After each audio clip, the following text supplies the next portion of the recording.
What's up guys, this is Clifford Balboa, OPV, Original Pinoy Vloggerist. Everyone can make a good vlog, or maybe not, but if you watch this video up until the end, you will learn how to make a good vlog. How to vlog, 5 tips for beginning. Me and my research team conducted a research for about 2 years, and we compiled the top 5 best tips for vlogging. But before we start, please leave a like and subscribe to my channel. Done? Alright, we'll start with number 1. Number 1. Do not state the obvious. We should not say the things that we are doing when it can obviously be seen on the screen. What's up guys, I'm tying my own shoes. What's up guys, I'm here on the streets near the boulevard. And yeah, I just want to show you the sunset. This is the sunset. There's no sun. So yeah, that's it. I'm going back home. What's up guys, I just got lots of money. But I don't have any cents.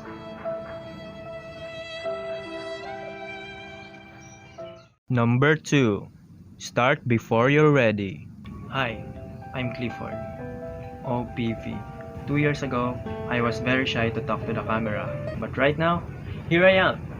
Still shy to talk to the camera. If only I started doing YouTube 2 years ago, I would have been a better YouTuber than I used to be right now.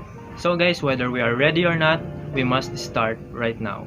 Let's just go with the process and learn from experience. Number 3. Structure your vlogs. When making a vlog, make sure that it's not all over the place. You should structure your vlogs to tell a compelling story. You can do this by applying the 3-act structure. The 3-act structure basically has 3 parts. The beginning, the middle, and the end.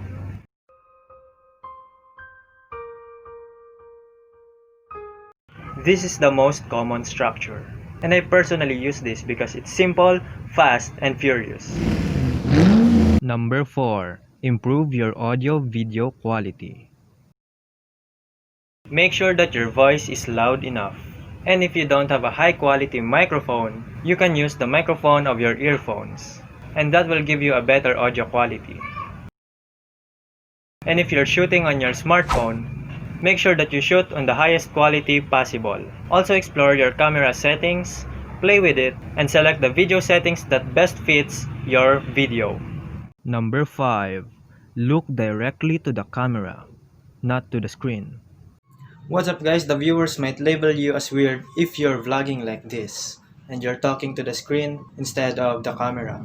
You should look directly to the camera lens and make an eye contact, and this would make it seem like we're having a one-on-one interaction.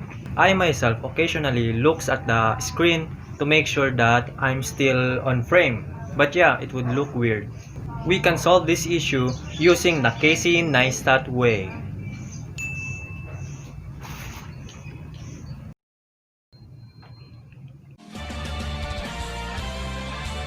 Now that my eyes are not visible, I can look at the screen whenever I want without looking weird.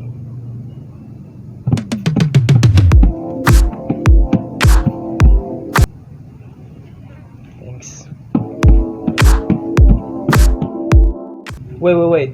What did you learn from this video? I mean you, the one who's watching this. What did you learn from this video? Write it in the comments below. So that's it guys. If you enjoyed this video, please leave a like and subscribe to my channel to keep you updated.